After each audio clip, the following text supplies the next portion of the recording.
Home game against a really good opponent. Going into a hostile environment, we have to put on a show. Physically dominate them, one play at a time. And of course, everyone's going to give us our best shot. Keep pushing. I gotta stay even. You take care of your man. Make them tap out. Make them quit. This will feel like a championship game.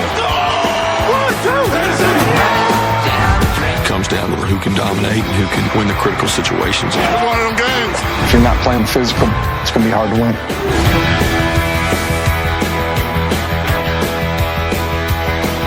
Tonight in Athens, Georgia, a beautiful mix of anticipation, excitement, and also anxiety. The Dogs have struggled a bit, but they always feel dominant at home, and they have clobbered the Volunteers 7 straight beatings, all of them by double digits. But Tennessee has beaten 3 straight rivals, Florida, Bama, and Kentucky. They are the highest-rated team in the SEC. Welcome to the SEC on ABC. Saturday Night Football presented by Capital One. In the heart of the South, where the gridiron is our altar, two Goliaths stand tall, my friends. Tennessee and Georgia. I was just a young ambassador on my mama's knee. She said there's only one thing to set your soul free. For 7 long years, those clothed in the red and black have dominated the Vols. Wasn't no easy street where I come from. Sleep until the work was done. Seeking redemption, the Orange faithful draw inspiration from the brilliance of a young lion. Dingo and touchdown. Not just contenders. No. They are believers once again. For Georgia, high expectations know the weight of legacy. The Rebels have stopped the Dogs. One for the money, to another show, but the good Lord give me that rock and roll. The threshold to the playoffs awaits. You cut it loose. Let's go. For the Vols or the Dogs, the promised land is at hand. Tennessee and Georgia. It's a showplace game. And the craziest stretch run in the history of the Southeastern Conference is anybody's title to take. Everybody seems to be alive and in play for the conference championship and also for the CFP. But big impact game here tonight. 93,000 together in this stadium, nestled in the hills of this campus. You can kind of wander up and this place sneaks up on you. Once you get inside, you can feel the energy. Yeah, no doubt about it. One of our favorite venues in the sport. Such a thrill to be here tonight with these two brands, these two teams, so much at stake. Today is not just any Saturday.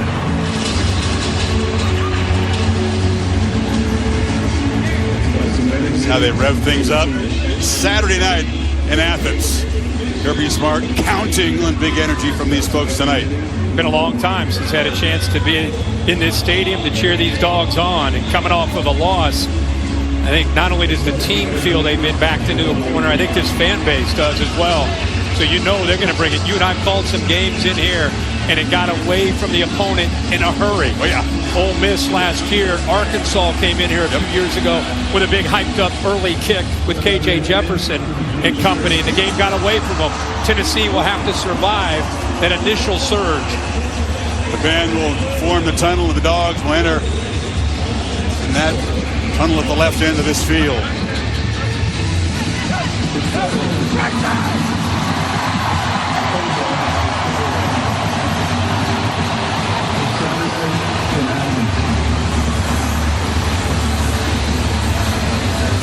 Gotta love the anticipation. And they've been tailgating for 48 hours, and all comes down to this. Georgia coming out of this tunnel. They've had to go to Tuscaloosa, had to go to Austin, had to go to Oxford. It's been a brutal road schedule. Home cooking tonight for the Dogs.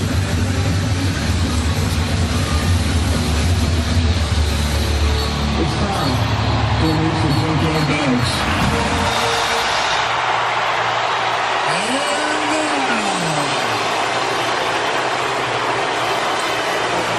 Ladies and gentlemen,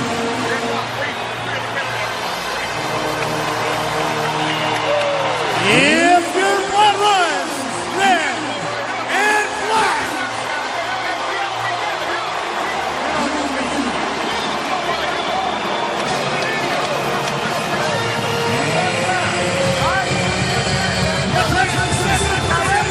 Big Jared Wilson, number 55, is center for the Dogs.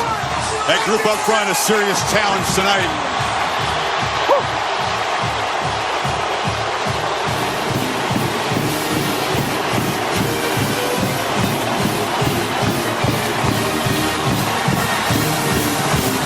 Kirby Smart wanted to downplay the narrative about how dangerous the Dogs are when they're backed in a corner, must-win mode. He said it's about fundamentals and execution. You believe him? I mean, there's a lot of energy. It's a lot of energy. And the Vols now make their way out onto this field. It's a confident bunch. They're the highest-ranked team in this league. Trying to keep pace with the Aggies and the Longhorns, but trying to get over the Georgia hurdle, because in the battle of Smokey versus Uga, Uga's got all the bones in his bowl. Last 7 of them. Yep. And they've been pretty emphatic. Average margin, 26 points in those wins. Get a hold of that. Again, haven't lost at home. The last win in the series by Tennessee was here. It took a Hail Mary to do it. And there's the graphic you're talking about. This is the CFP. Tennessee wins virtually a lot. It's a toss-up if they lose. Georgia, good shape if they win. It's going to be a tough road to the playoff if they can't protect home turf tonight. Tennessee won that toss, elected to defer, and so they'll kick it away, and that excellent Tennessee defense is going to be on the field first against Carson Beck.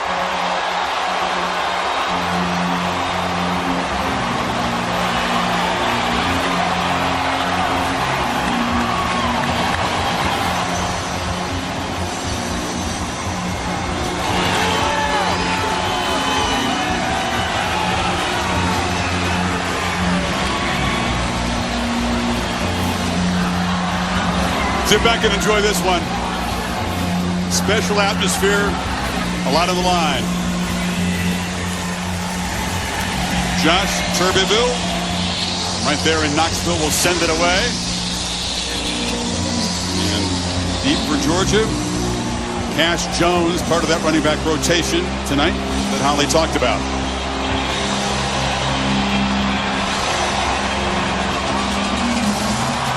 Sweet home Athens for the Dogs. Can they feed off of it and get the job done tonight?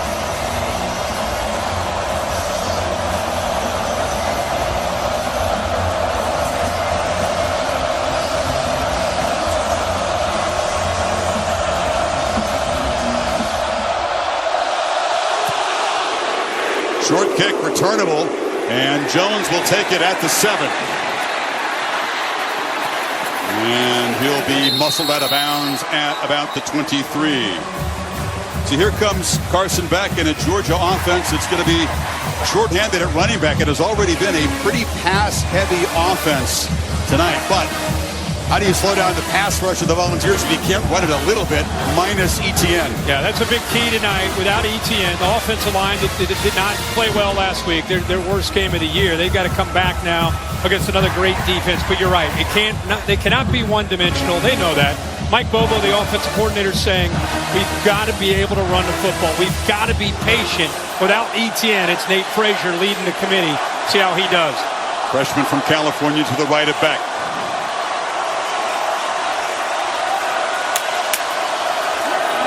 Right back to throw. Pressure comes. It's picked up. Downfield launch. Caught! First play to Arian Smith. Though it's incomplete. Had it. Could not hold on. A chance for a shot play right off the go. Well, he adjusted back. Tennessee loads up, so you got a one-on-one shot there against Gibson. Ball's underthrown. He sees it, locates it, adjusts back. And again, this has been an issue for him all year long. The ball is dropped. You got to give Gibson some credit for not giving up on it to get his hands in there. But that is a frustrating thing. 27 drops on the season. That's the biggest number in the Power 5, Kirk. What a difference that could have made. You come out and strike downfield versus now you're going to face a 3rd and long. Here's the impact player. Yeah, well, we talked about Frazier having to become that guy with ETN down. Monroe Freeling is in at left tackle. Ernest Green, who tried to go last week at Oxford, is out. So 57 in at left tackle.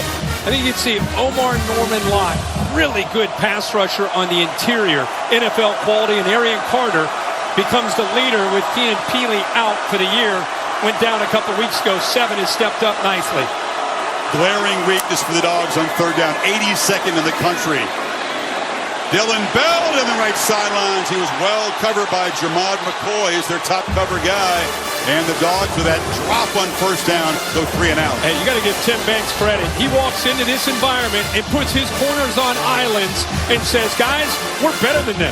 We can hold up on this edge. They've done it all year. Gibson on the first play maybe got away with one with the drop, although he didn't give up on it. You got to give him credit for playing through.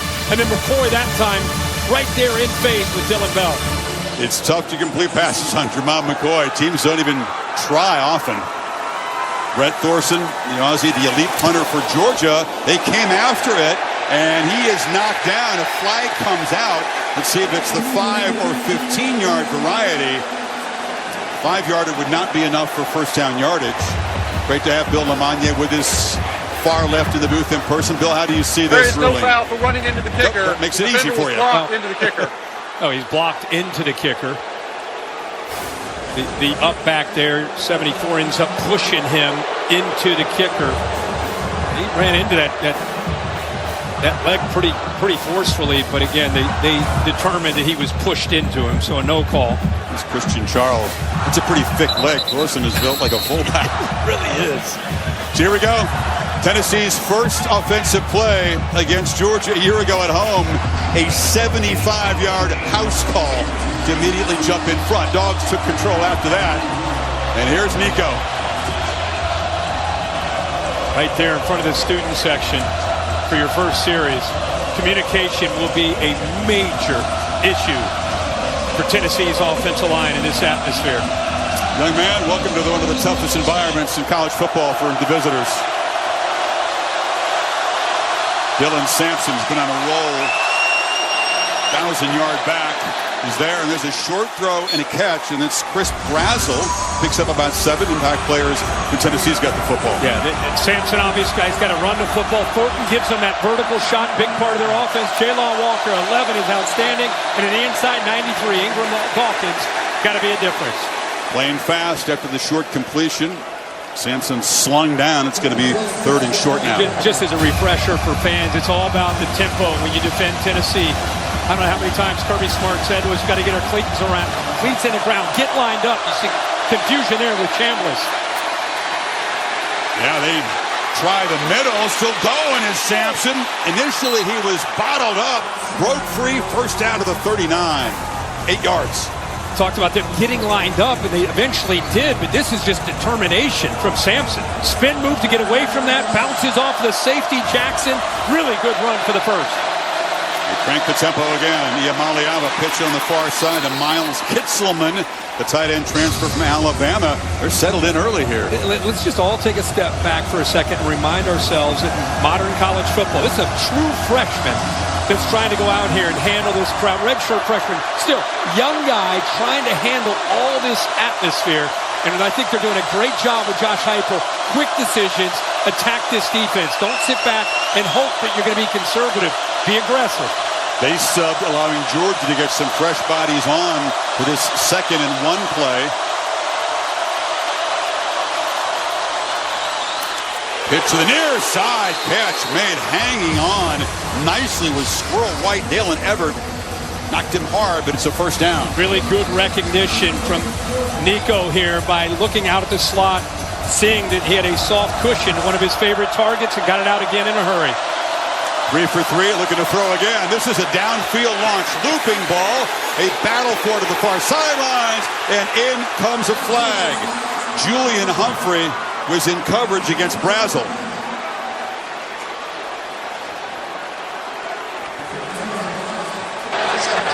Pass interference on the defense. Number 12. 15-yard penalty from the previous spot. Automatic first down. Man, pure aggression from the Volunteers in this opening series, huh? Yeah, and we said there's that little stutter and go. You know it's coming. Thornton is a guy one. This time it's Brazel. And Georgia knows they got to win those one-on-one matchups. Tennessee knows they've got to win those one-on-one matchups. And they didn't get the big play, but instead they get the PI and pick up big yards. Bill Lamagna, an emphatic agreement with the officials on that call. So the Volunteers set up at the Georgia 31. They take Humphrey out of the game after the PI.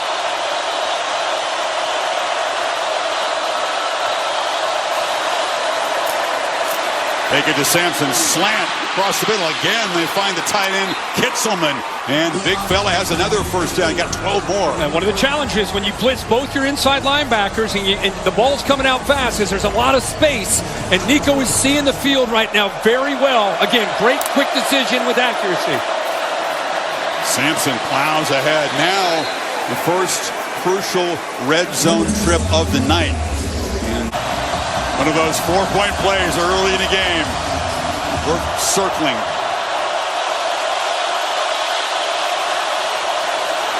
From the pocket, Iamaleava will take off now, sprint forward, and the long-legged quarterback has a first and goal. Quick burst up the middle. Second and goal. Sampson on the end around, tries to cut it back, still running and powering down to the one. What a job to avoid a loss and put Tennessee on the doorstep. Well, that's Tyrion Ingram-Dawkins is in the backfield. He's their best defensive lineman. Let's give Sampson a lot of credit. The second time on this drive, the opening drive, that Georgia has had number 6 in the backfield, stopped. But his effort, determination, and vision allowed him to get that extra yardage. Play 12 of this drive coming up. Third and goal. Look who's in the backfield. Kitzelman and an offensive lineman in front of Sampson. Hands it off to the tight end, who dives up and over. And Tennessee strikes first between the hedges. What a drive for the tight end. Apple catches and a touchdown run. Kitzelman just went airborne. 6'5", about 260 pounds. And, everybody thinks that 6 is going to get the ball.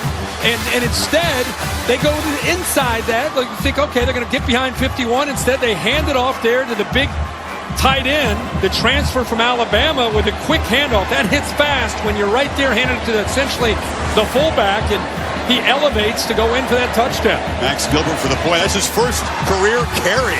This guy from Kansas went to Alabama, backed up for a couple of years, but a really good addition to this Tennessee offense. Right down the field, the Volunteers 7-zip early. Dogs first possession coming up.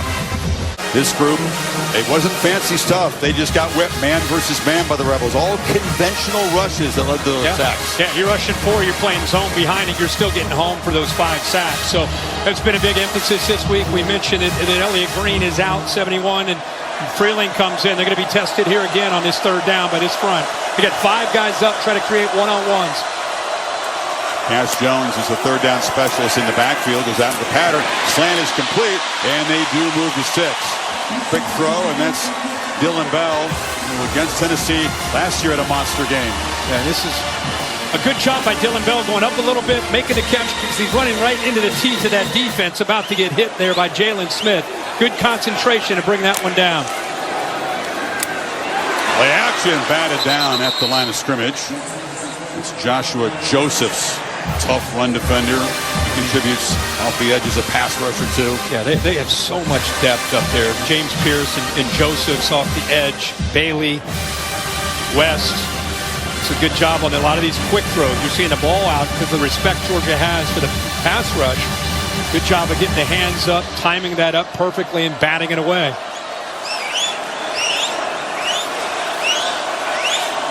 Two tight ends shifting around to the right.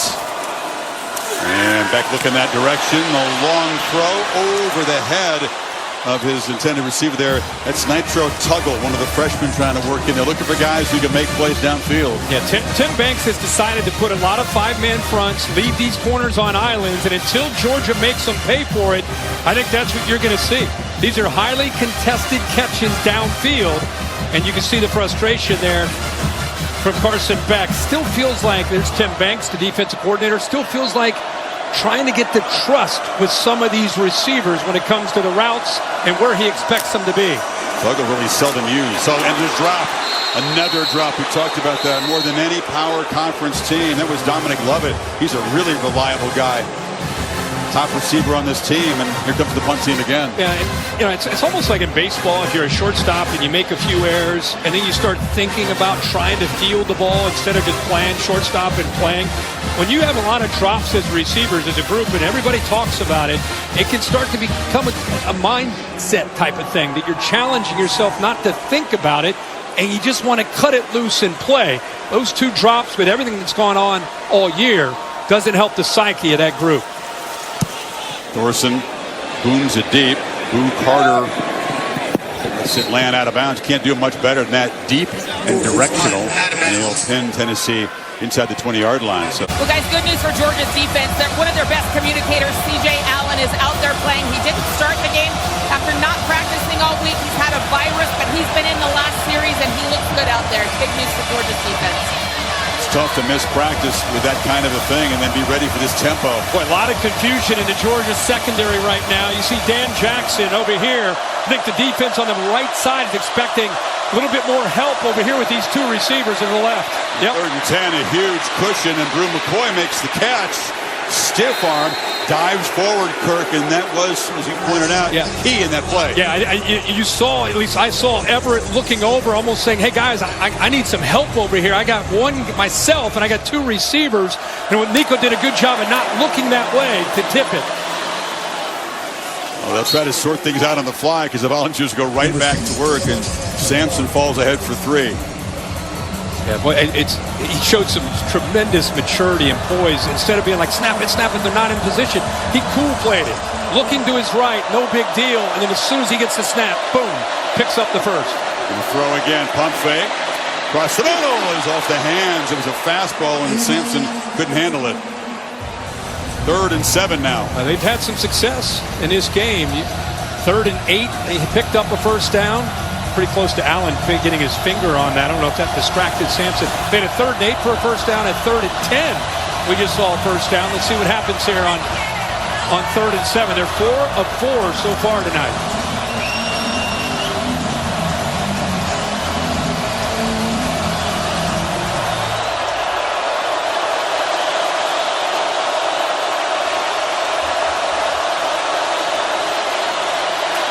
A lot of time, throws a dart in the sidelines, and the catch is made for a first down. This time it's Holden Stays, another tight end who gets involved. Hey, we've been talking about Nico, we've been talking about Dylan Sampson, we're talking about the receivers. Let's salute the offensive line on these 3rd downs, the job they're doing against this defense of Georgia. Sampson running hard, picks up a few. I mean, you got a freshman quarterback in this environment against this team with this pass rush. Yeah, you want to be able to run the ball. This kid's playing with poise, ice in his veins, and it helps having the big boys up front playing well.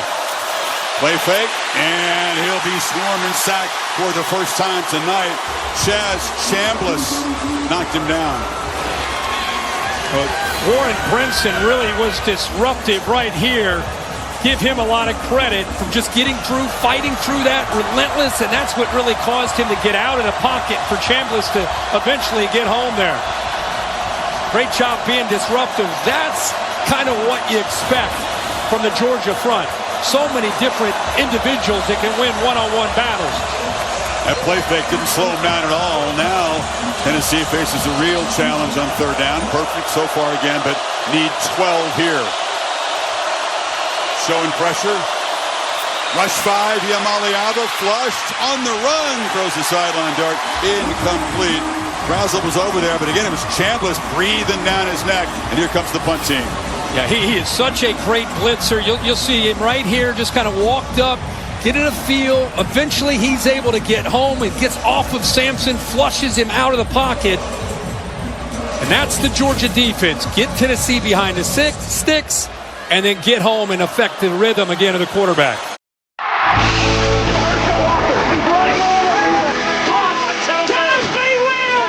We just stepped on their face over It's not the oldest rivalry by a long shot in this conference, but it's memorable. Some moments over the years, pretty even overall, but certainly dominated by the Dogs. Those 7 straight wins. With Tennessee on top, and Georgia pinned back. 16 total yards in their first 2 possessions. Play fake on first down, and they slip it out to Jurasik, the tight end. Flags come in at the tackle. He picked up about 8. And they're going to get a hold on the tight end. Lucky, bring this play back. Holding Linebacker, on the defensive offense, end. number 7. Penalty is half the distance to the goal. Replay, first down. Beck batted down to the line again. That went up in the air. Omari Thomas got a handle on it. 6'4" quarterbacks had a problem with the Vols getting hands on football so far. Well, they're getting a good push in the interior, which you would expect with the bodies and its athletic ability they have. Seen a couple guys timing it up. We saw Joshua Joseph do that, and now the leader up front there, Amari Thomas, batting that one away. All the focus on the quarterback, Kirk, in this offense. A 3-for-9 start. A couple 3 and outs. And the 3 and out to be able to get favorable field position. Orson trying to flip that. Boots it high. Carter is going to give it a go from the 37. Makes a couple men miss. Boo Carter has some space. Needs to get past the punter. And it's Thorson who saves the touchdown. The Aussie who played Aussie football. He's an athlete out there, but a 26-yard return. Boy, is he dangerous as a true freshman. Nobody returns punts. Nobody. They had minus 8 yards for the year. It's because he kicks them deep and he kicks them high. Coverage is there. He just found a crease, and then he uses that. He's got such instincts as a ball carrier, even though he is that slot corner. But what a tackle. I think he was frustrated to actually see somebody getting a return on him. But we just said, yeah, look at that. Love that. Give credit to the defense for the 3 and out to give the special teams and the special teams coordinator an opportunity to get this great field position to start this drive. Mike Eckler, I love the cutaways with the special teams. Yeah. Their guys do something. Nobody's more fired up. Slant. McCoy. And makes the grab and tries to work his way back outside. Could not escape the grab of K.J. Bolden, but he picked up 6. And all these receivers bring something a little bit different to the table. Brew McCoy is a veteran, 6'3", 230. In his 5th year, is more the possession, physical receiver. Sure hands there. Peyton Lewis, the freshman in there. They fake it to him. The Amaliava tried to go forward that time and smash right into Chaz Chambliss. Managed to get about a yard. It's going to set up 3rd and 5. Now they're moving these defensive linemen. They're trying to kind of come up with stunt games to free the linebackers up. Chambliss is just a relentless pass rusher. You see him sometimes on blitzes. That time he beats his man, keeps his eyes in the backfield, and big collision right there on the quarterback. Not want to take shots like that. Not after last week. Yep.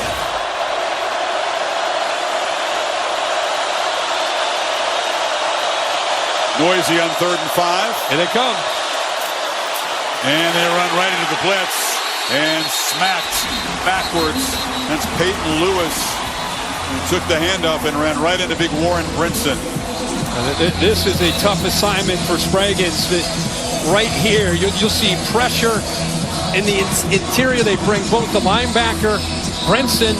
He had 2 guys over top of him. He went up to the 2nd level, made it really easy for Brinson. Good call there by Glenn Schumann, overloading that right side. Max Gilbert, an up-and-down season.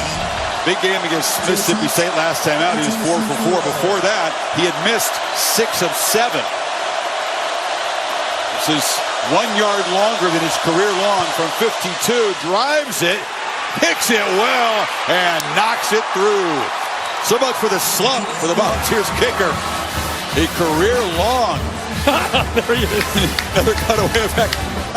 Special teams are huge in that drive. They are. Return to the long field goal. Hey, when you're going to go on the road and you're going to try to have a big win in Athens, you got to play great defense, you got to be efficient on offense, and you got to win special teams. And they've done that so far in this first quarter. Yeah, it's nice when your kicker's out of a slump because it was a concern. You missed against Kentucky. That was a very tight game, made tighter by his misses responded from 4 for 4 a week ago and new career long there, and it's a double-digit lead for Heupel's team. Final minute of this first quarter has been all Big Orange. Can't get over the shots that we showed. We showed Nico on the sideline. What strikes you about it? Just his poise. I mean, again, how many times has he been in this kind of atmosphere? He's dreamed about these opportunities. We saw him in Fayetteville. He didn't, he had that look, but the game got away from him. This is all about Josh Heupel, the preparation. The game could change, but I'm saying this first quarter, Heupel and Nico on the same page, seeing the same things, and allowing him to be efficient, making good decisions. 80th in the FBS in first quarter scoring. Again, Beck and the Dogs are going to have to rally from behind to keep their hopes alive for postseason glory. On the move, scanning, and flips it across the middle, broken up nicely. Dylan Bell was there, but Jalen McMurray, the Temple transfer, got a hand in. What a play. You want to talk about a hustle play here? I mean, McMurray comes all the way from the backside. He's got to stay right there, and that's a foot race. Watch him at the last moment catch up and get the right hand and knock that away. At 6 of 10 attempts by Beck, he's targeting 86, Dylan Bell. And only 2 catches for 12 yards. Second down carry for Frazier, gets just a couple. He's going to set up 3rd and long. Again, defensive line winning the battle up front. You like watching, again, different things besides the quarterback. Omar Norman Lott in the middle 55 is so active. Should be a free play for Beck. The ball's jumped outside, down in the middle, and the catch is made. Dominic Lovett still going, and brought down to the 35. Excellent use of the 3-play. They pick up 38. Finally, this offense gets going. I almost wonder if Jermod McCoy, I don't want to say he gave up on the play, but he didn't play with the same normal intensity that you'd expect him to play. And I don't know if the pre-snap flag maybe affected him in some way, but offside on the defense, number 27. The penalty was declined. Result of the play is the first down. Please reset the game clock. I think you're spot on. 4 seconds. It didn't look like, maybe he knew that you get the penalty here. So now give credit to Carson Beck, veteran guy. He sees that. He knows, let me take a chance here. But watch 3. Just kind of throws the left shoulder into that instead of seeing the football and trying to knock it away. And Lovett, who's had some drop issues, makes a really tough catch, holds on to it, and that's what he can do after the catch, pick up big yards. Boy, a really solid DB. That's an uncharacteristic play. End of the first quarter. Finally, the Dogs at home show some life, but it's 10-0 Tennessee. Back after this message and a word from your local ABC station. You're watching the SEC on ABC.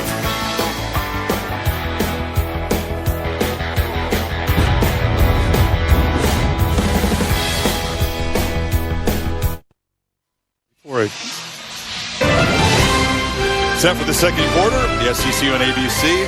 Saturday Night Football presented by Capital One.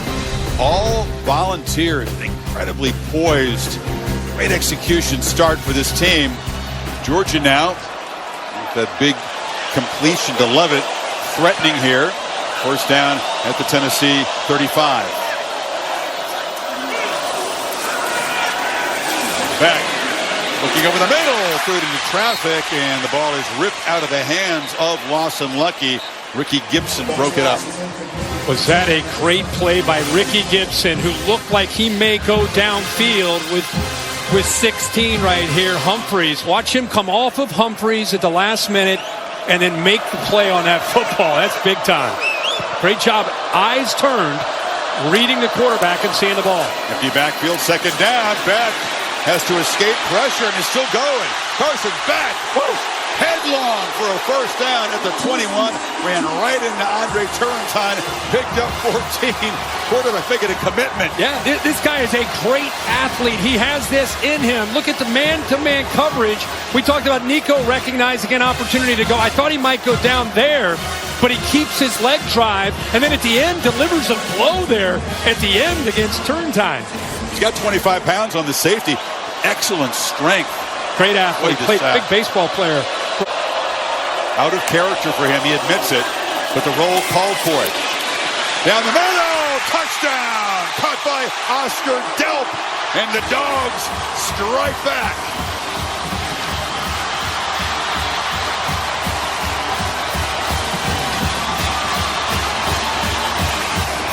Finally, some fireworks here. A 19-yard touchdown, capping off a 75-yard drive. Happened in a hurry. Yeah, what we just talked about, you just felt a little bit of momentum. Holly talked about the report. Good job, split safeties. You make that throw, you got to get it over the backer between the safeties. Could not have thrown that football any better. Great throw by Carson Beck. So the Dogs finally come to life after a sluggish start. 3-point ball game. Early second quarter in Athens.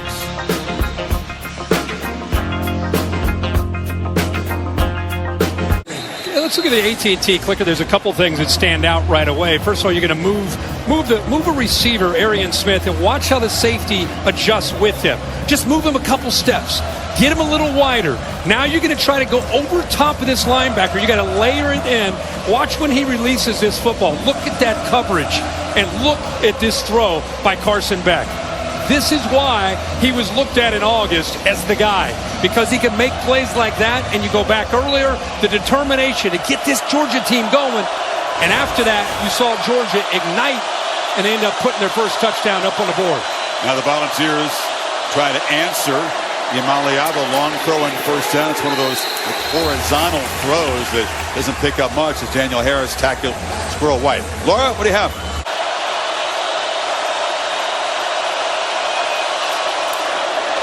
Eighth carry for Sampson. Sutter steps and shows some power. And the man from Baton Rouge does move the sticks. You know it's coming. Big tight ends back there in the backfield with Sampson. This is why Tennessee's been so good this year at running the football. They can rely on it. 235 a game on the ground as a team. You can see the year that Sampson's had. That was a great double team in the middle. Cooper Mays, the veteran center, great initial block and then helped out getting up to the linebacker to give Sampson some room. That helps in so many areas besides sounding good. Keeps you on schedule, keeps you ahead of the sticks. Heads up, Dante Thornton's in the game. The speedster has been out, and he's targeted immediately, and he dropped it. A little rusty. They were hoping he could contribute. He's caught 4 really deep shots this year, but could not hold on to that one. Yeah, there's nobody there. He's wide open. Just worried more about the sideline and getting his feet down than actually making the catch. Looked a little awkward there, uncomfortable there because of the ball and the speed of his getting closer and closer to that sideline. Snapped, just about 1 second left, and Campbell just trying to jump out there. It's tough to live out. Can you imagine being out on the edge in this atmosphere as an offensive tackle against that defense with those pass rushers? I can't imagine if he got there in any position. I wouldn't want to play tackle. I agree with you. No. Georgia stunning and moving around, trying to create confusion with the communication of Mays in that line. Nico from the pocket delivers a throw on the sidelines, and it's incomplete. Kirby Smart all pumped up. Defense gets a stop there. Couple of catchable balls in that series. The balls couldn't haul in. Yeah, they rolled the dice here. Glenn Schumann dialed it up. 1, 2, 3, 4, 5, 6 guys are going to be able to come after them. The back, Sampson, does his job at pass pro. But there's the veteran, Malachi Starks. Just really never sees the football. Got there just in time. Look at Kirby in the background, like you said. Right there to see that play by his safety. Yeah, you saw the emotion from back in that series from Delp. It's been frustrating for this Georgia offense, not just tonight, but their last game got nothing going against Ole Miss. So trying to release some of that frustration and keep the rhythm going here. That's the guy that you featured, Nitro Tuggle.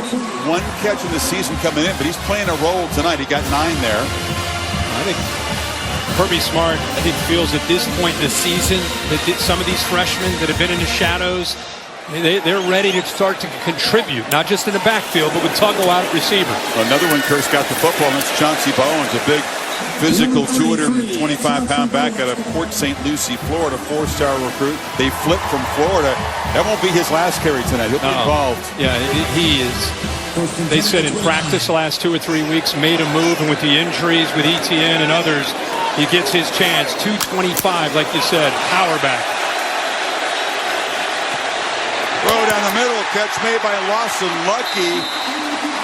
There was a flag down at the snap. I don't know if the balls jump off again. Offside on the defense, 19. Penalty fly. Go to the play. Second time they've done that. That's a 23-yard pickup. Yep. And the same throw.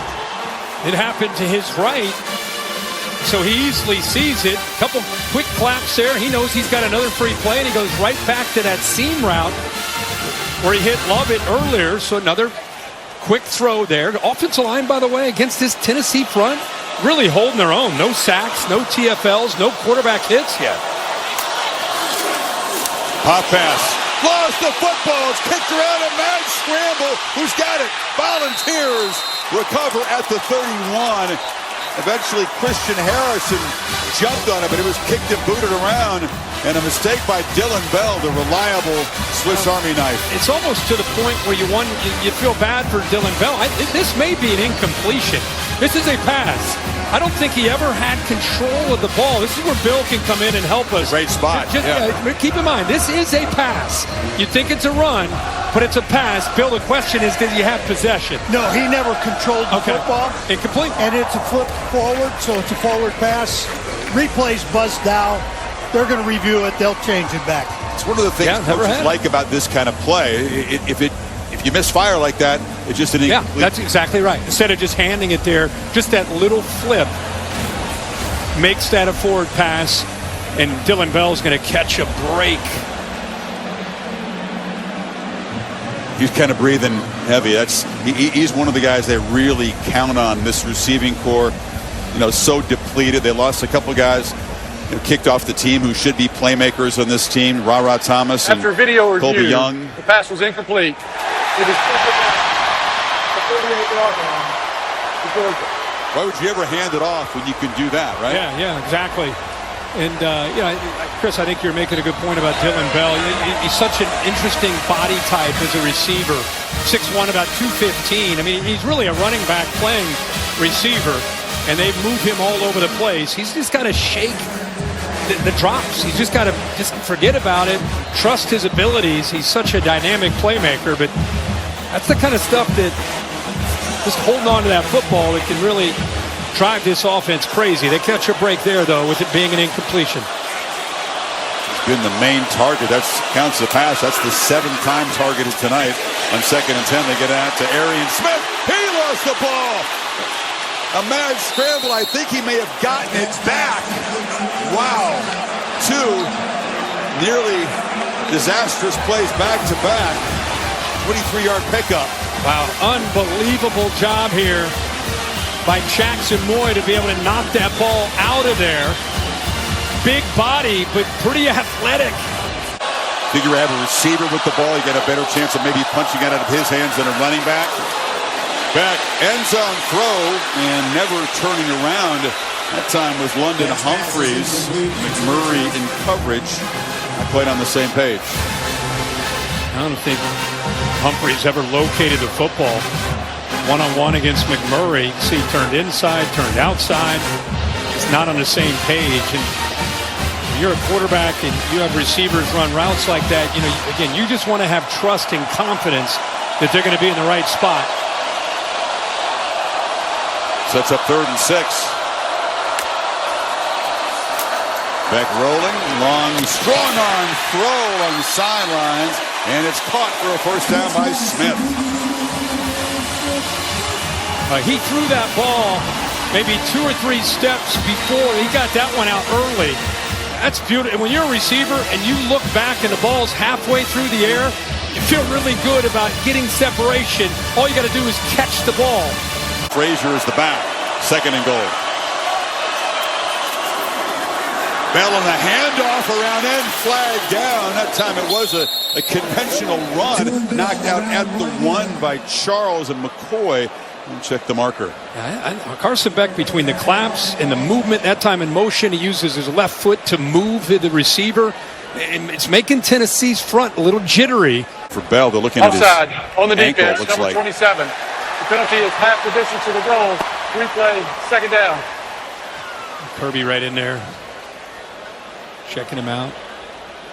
Shake of the head from Bell. I mean, Bell has been everywhere. I just talked a little bit about the claps, the hard claps. Now he's under center. Now it's hard count. His left foot will eventually come up. There's just a lot of activity here and things he's doing to kind of disarm the athletic ability and the depth that they have. Here's what happened on that D-line. Kind of an awkward way that his foot landed right there as he was brought down. The left leg is what they were looking at. The body there of Charles was on it as all his weight came down on that left leg as he was getting tackled. He tried to hop off, but they eventually went down. He's been targeted already 7 times here. Medical tent goes up for Bell. 2nd and goal. Back. Flip to the end zone. Caught. Touchdown. Oscar Delp's got 2 tonight. And the Dogs are in front.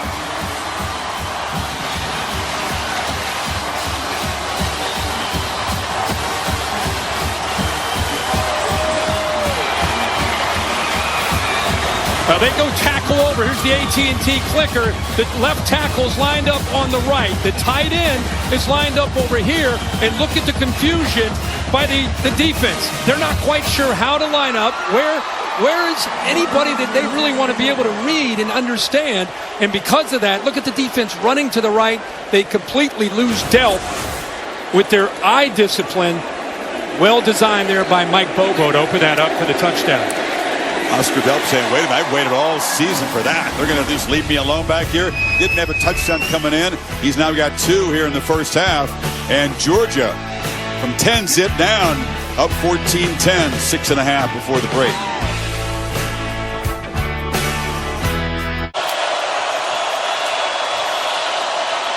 Lewis breaks free, and Peyton Lewis falls forward, giving Dylan Sampson a breather on this series. Picks up 9. Great blocking angles. Georgia trying to confuse Tennessee that time, and they slanted to the offense's left. Actually put themselves in great position for Mays and Spraggins to make nice blocks there to spring that. Yamala the middle, and the catch is made in Georgia territory by Squirrel White. Wow. Hurt versus the Razorbacks, and boy, he's been limited since then. Looks like a fresher, healthier guy tonight. Yeah, I don't know what was more impressive there. And I don't know, there's some talk on the field about maybe that ball as he turned it, did it hit the surface? They're bringing the ball back as he turned his body kind of towards the ground. Josh Heupel says, wait a second, what? Yeah, this will be a really good look at it because he twists his body towards us. See if he loses possession of the football. Oh, great call by the official. Do they call that surviving the ground, Bill LeMonnier? Surviving the ground, which he didn't do. So that is an incomplete pass. If I could add one thing, if we were the officials in the Big Ten tonight, we'd be wearing short sleeves. Atta-big. Atta-way. It's a big catch by the officials in the replay booth, David Allman. So it's now 2nd and 10. Back to the 38.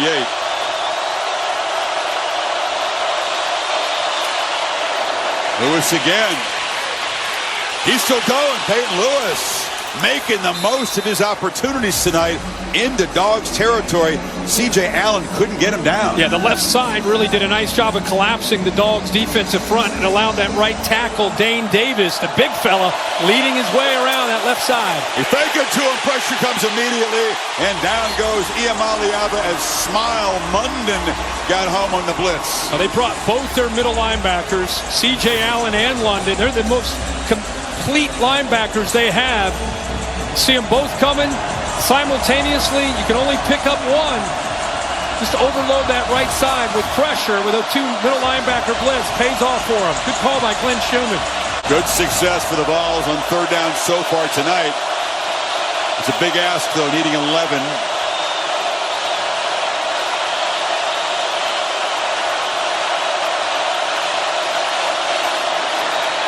Five-man rush, ball out quickly, complete, but coming up short of the first down there is Squirrel White. Heupel figures to keep the offense out there in this 4th and short. And it's a long throw, but the arm strength gets it out there, and what an effort by White, and Heupel on the road, down, doesn't hesitate. Keeps the offense out there. Two of the most successful offenses in the country, with the two best in the SEC, on converting 4th down.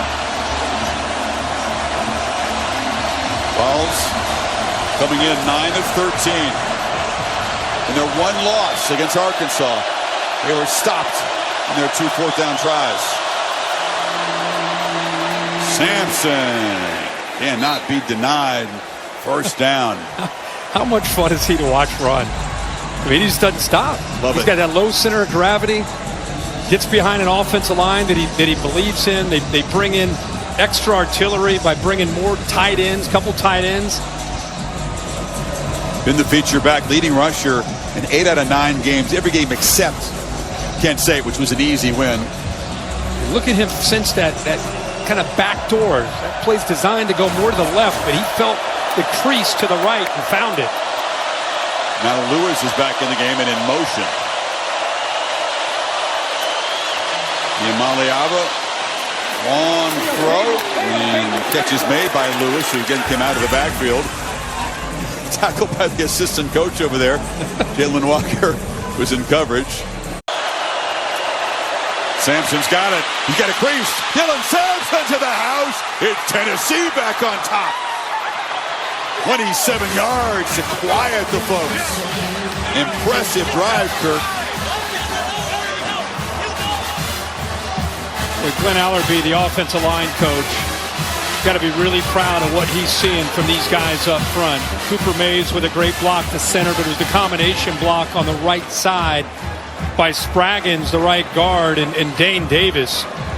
Spraggins able to get up to the backer, man. That was great execution. You hear that old saying, coach speak, a hat on a hat? And that's what it was here. So Sampson finds the end zone. The extra point just sneaks through. 21st rushing touchdown of the season. Thank you. The real Carson Beck. Kirk has minute 54, 3 timeouts to work with. What you said was important. Vols ball to start the 3rd quarter. Can Georgia get something out of this drive? Cash Jones is in the backfield. He motions out, and suddenly it's Oscar Delp looking like old number 19 from a year ago. No doubt. How about the pre-snap motion by Smith? Watch this and how it creates the matchup that they want. This is intentional.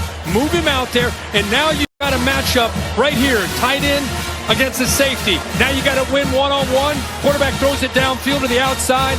Again, perfection when it comes to the execution. Good job by Delp holding on to that football, but a really outstanding throw again by 15 Beck. Georgia with the timeouts, methodical here on this 2nd and 11 play to pitch it. And Frazier skirts through a gap. Oh, you ran through a shoe there. He's got 7 yards. Yeah, he did. I think he was pulled off, but he didn't slow down. I don't know if anything, he picked up some more speed. There's a big fella, Bryson Eason, who ends up trying to make that tackle. He ended up just with a shoe. I told you, this guy, like any young freshman back, the more chances he gets, the more reps he gets, the more he really showcases what he can be. It's one thing to just be a gifted athletic running back as a freshman. It takes a better feel to understand how you fit into the scheme, and he's finding that, especially with Etienne down. Already very close to field goal range for Woodring. They're going to try to tie this game up before halftime. That was Delp targeted again, incomplete. Looked like maybe there was somebody up front. Maybe Thomas maybe gets a handle on that. Murray Thomas, yeah, he did. Just the pinky, the right pinky. Ball kept a spiral, but it lost the velocity to make that. He's hit that seam route a bunch of times here in his first half, but game of inches. And the pinky there, how about that? It's 3 or 4 deflected passes thrown by Beck tonight. Yeah.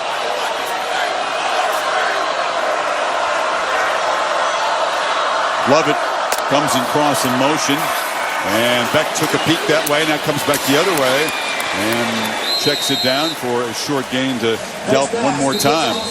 This is an offensive line that gave up 5 sacks last week against Ole Miss and numerous hits. I mean, it was their worst game by far. And a lot of people talked all week about, all right, how's Georgia going to do? Green's down to left tackle. They're going to move Monroe Freeling over to left tackle where he played some last week against Ole Miss. They have done a remarkable job. You see 5 sacks, TFLs, pressured all night. And tonight, they not even getting Tennessee, and very gifted defensive front, not even getting close to Beck tonight. And Kirby told us he strongly believed that was an anomaly. That game was an outlier against Ole Miss. Yep. Very low pressure percentage allowed overall for this season coming into that game. And Ole Miss will make a lot of offensive lines like that. So Prince Yamamiela, those guys are freaky. Yeah. And you're on the road, and the game just started to kind of get away from them. Ole Miss deserves all the credit for it. I'm just saying that, boy, from that game to back home against another great defensive line, so far, first half anyway, they're holding their own. Yeah, but Georgia has 3 sacks, and as you said, haven't allowed 1 yet. 3rd and 2. Keeper. And once again, no sliding. Beck falls forward and again moves the sticks down to the 25. It's not a play you would think you're going to see, a power read from Carson Beck, but a nice wrinkle by Bobo. The defense out of position following the motion. Buck running again. That time pressure does come. Flag is out. Jones makes the catch and is knocked down at the 15. Beck was knocked down. I don't know if that was the flag. He's probably going to get a holding by the right tackle, Truss. Holding on the offense, number 73. 10-yard penalty from the previous spot. Replay, first down. Already well within Woodring's range. Beck will launch for the end zone. Incomplete. A flag comes in. It was Humphreys covered by Jermod McCoy right in front of the Tennessee band and fans down there in that corner. Never really located the football. Number 3, 15-yard penalty. His hands on Humphreys. Automatic first down. Didn't turn his head back until late.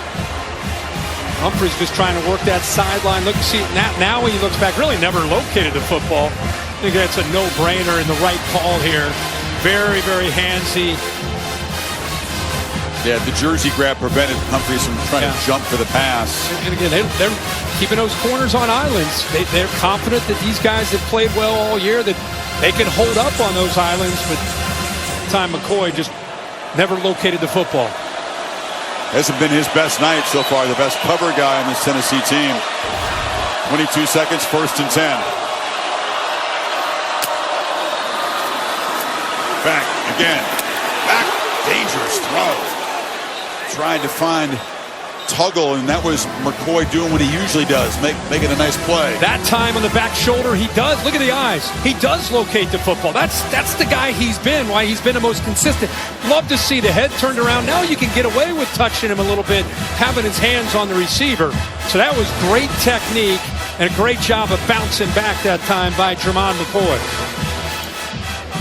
One of those crucial plays. Dogs down in the red zone. 2nd down. 19 seconds left.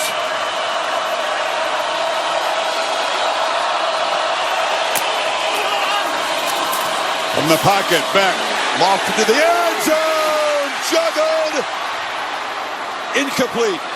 Dominic Lovett was drifting back, the ball just a little too far outside, or it would have been a touchdown. 3rd down now. That was a play that I think caused some confusion. Boy, oh boy, just unable to hold on to that. Tennessee was fooled. The motion before the snap by Lovett put a bunch formation to the left with 3 receivers. Little miscommunication on that out cut. Nobody took him. Just unable to capitalize on that chance. A tough official score, but that's the 4th drop for the Dogs tonight. 3rd and 10, 13 seconds left. Got to hurry there. And the play clock was winding down. And I don't think they snapped it in time, and I don't think they called a timeout. Nope. Delay game on the offense, number 15. 5-yard penalty from the previous spot. Still 3rd down.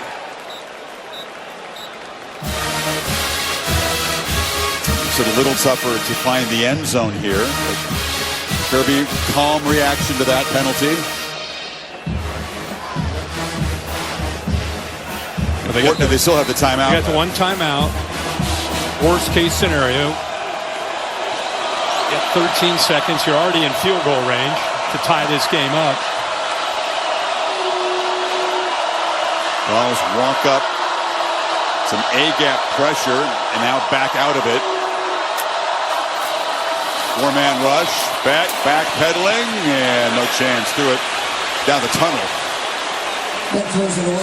Will Brooks took any chance of that ball being completed. He just walled off.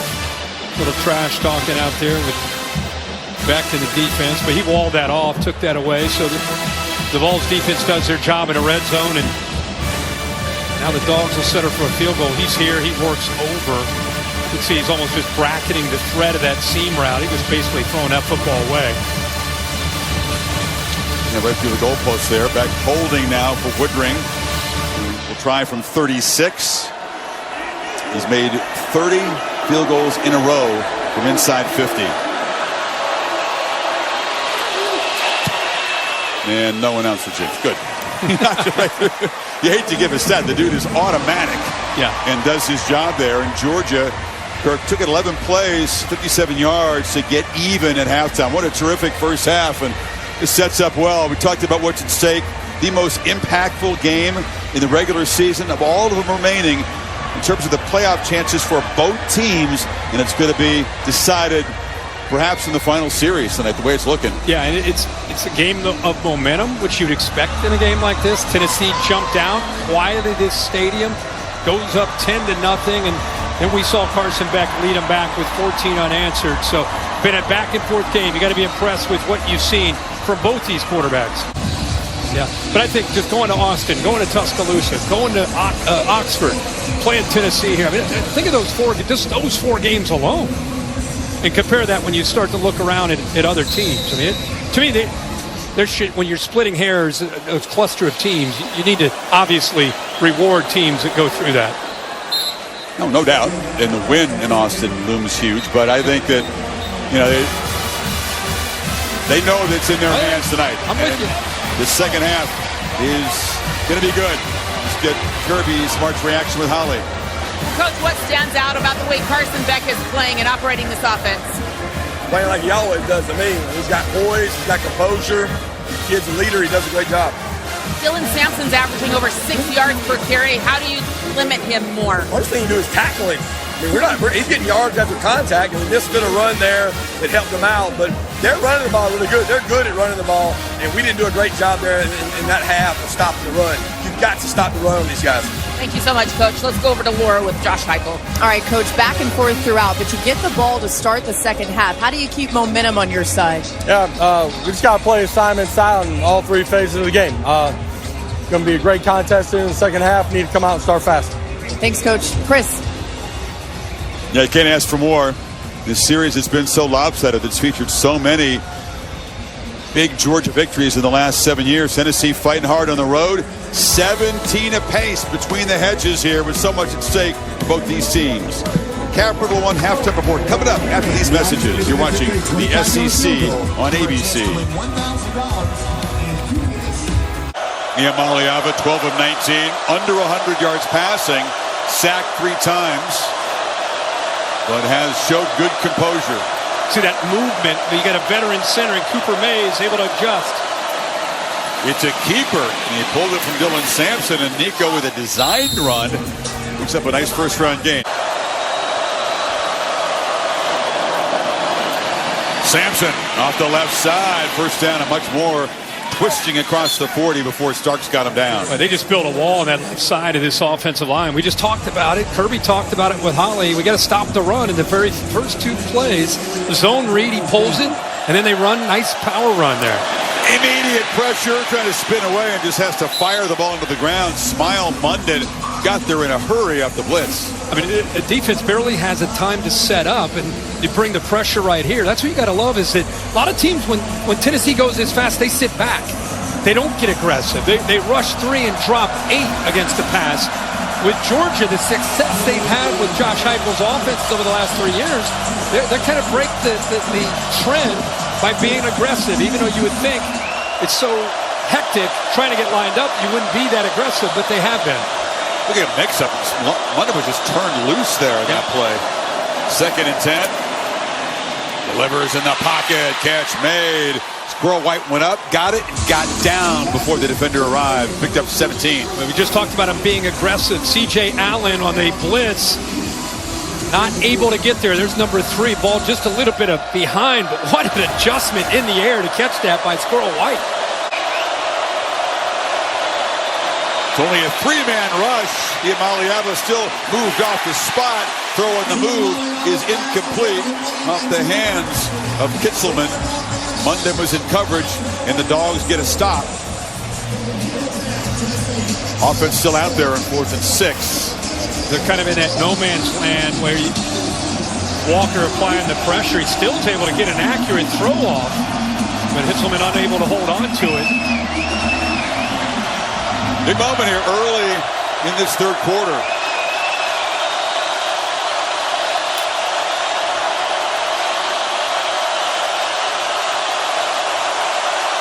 Chess match going right down to the final seconds of the play clock. And they got to hurry here. Heupel saw it, called a timeout. No, they just take the penalty and punt the ball. Okay. Yeah, take the penalty and punt the ball. They're just trying to affect Georgia's defense, possibly draw them off. I thought he'd go for it there. I really did. I thought the intention was to roll the dice. And able to get big plays out of Carson Beck. It's your 1st down run. Frazier's loose and barrels ahead. Out near the 35, picked up 16 yards. Holly, what do you have? Well, guys, Dylan Bell has come out of the locker room with a boot on that left ankle. He is out for the rest of the game. He's in street clothes. Carson Beck playing very well. He has had to learn to trust his receivers. Even if they make mistakes, he's kept the trust, and he's doing that so far tonight. And here's a downfield shot on 1st down. Coming back is Arian Smith. Couldn't quite. And an interference flag coming up. That's going to be on Gibson. That's going to be on the offense, in my opinion. Really? I think it'll be on Smith. He pushed. We'll see, but he pushed Gibson in the back. I think that should come back. That should be on the offense. They're walking that way, Kirk. Pass interference on the offense. Number 11. Penalty is half the distance to the goal. 3-play 1st down. And remember, the first play of the game, this exact same play. You're going to leave Smith, who's a speedster, one-on-one. Let's take that shot. Let's go after Gibson. There's the push right there. Wow. It's a big call. Nullifies a huge gain. Bill Lamagna, you agree with that? Totally agree. He's created separation. That's why he was able to catch the pass. Remember, he dropped the first one. He adjusted back perfectly first play of the game. Unable to hold on to it. Now this time he's out there, makes the catch, but gets called for the PI. That's become a heck of a story. They're going to become the front runners to win that conference and get a bye. On a slant, catch made by Nitro Tuggle, and the young guy getting a chance to step up and make big plays. There's a flag at the end. His helmet got ripped off, so tack on 15 to the gain. We'll circle back to the Buffaloes. I'm excited. Here we big SEC game in November. You're talking about the Buffaloes' CFP potential. Face mask on the defense. Number 1. 15-yard penalty will be added to the run. Automatic By the way, down. we just talked about how Georgia got behind the sticks after that offensive pass interference. They come right back after the break, hit that slant, perfect throw to Tuggle. And this is what Josh Heupel's wondering and asking about is where's the face mask? It must have occurred maybe well out. I don't know, Bill. What do you call that? What do you go with there? With them turning around, it's hard to tell, but he may have at the last second got a hand underneath the opening. But it does appear it came off more on its own. Jones the back now. 3 receivers bunched to the right for this 3rd and 9. 5-man rush. It's picked up. Beck has a whole lot of time and now fires across the middle. Catch made by Smith. Arian Smith spun down at the 36. Gets up. A little feisty there. It's been frustrating for Smith. You got that OPI penalty moments ago. Yeah, he works all the way from the outside, and then eventually, because this offensive line protects, he's the last receiver, I think, in his progression. In fact, I don't think he was really part of it, but he needed all that time off that scramble to locate him. Beck fires downfield again, and The accurate throw and a catch by Dominic Lovett. And here comes the rhythm of this Georgia passing game again. Perfect word is rhythm. Any quarterback can get into that flow, and right now Beck seems to be right where he needs to be with his receivers. Oh, they're booing because they think Tennessee might be faking an injury to slow down this momentum. That wouldn't happen in the SEC, would it? Yeah, this has been a big issue with Greg Sankey, the commissioner of the SEC. You know, he actually sent a letter to all the coaches in the entire country or entire SEC conference about, guys, let's be better than this. Very strongly worded, wasn't it? Yeah, it was. He was not happy with them, and this would be one of those where you look at it and question it. Yeah, you'd have to see what led to it. I mean, you don't want to say every time a guy goes down, it's gamesmanship. May have been something to this. It's Omar Norman Lott getting up and making his way off. Now let's take a look at it because, again, it is a big issue. He's right here and looks to be fine. Looking over to the sideline and takes it down. When they look at the sidelines before going down, it's suspicious. That's usually a sign. There's a simple solution for this. He looks tired. Simple solution is you come off like that, you're done for the series. However long the drive lasts, you're out. Great. Yeah. If you're seriously hurt, you wouldn't be able to come back anyway. If you're not, you're just done. Yeah. Doesn't mean it would. You use the word rhythm because they were in a rhythm as an offense, not just Beck. Couple quick first downs and then Tennessee tries to slow him down. Frazier makes a cut. There's traffic in the backfield. He had to elude play there, but Tyree West gets him down. Yeah, West brought him all the way from the backside to bring him down on that football, or on that play. This is a pivotal play, the pivotal drive, red zone area.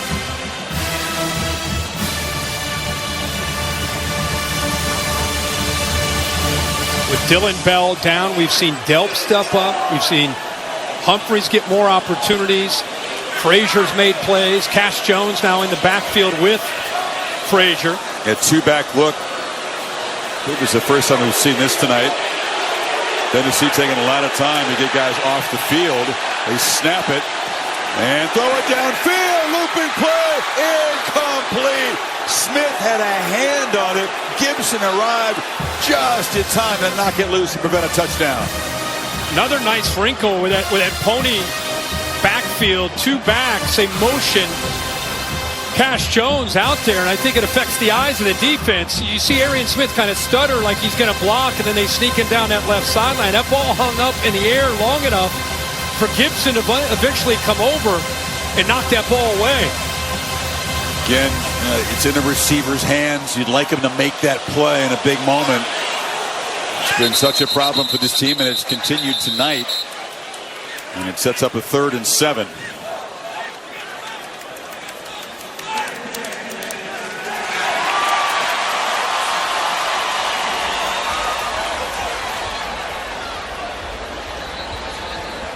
Another one of those crucial plays.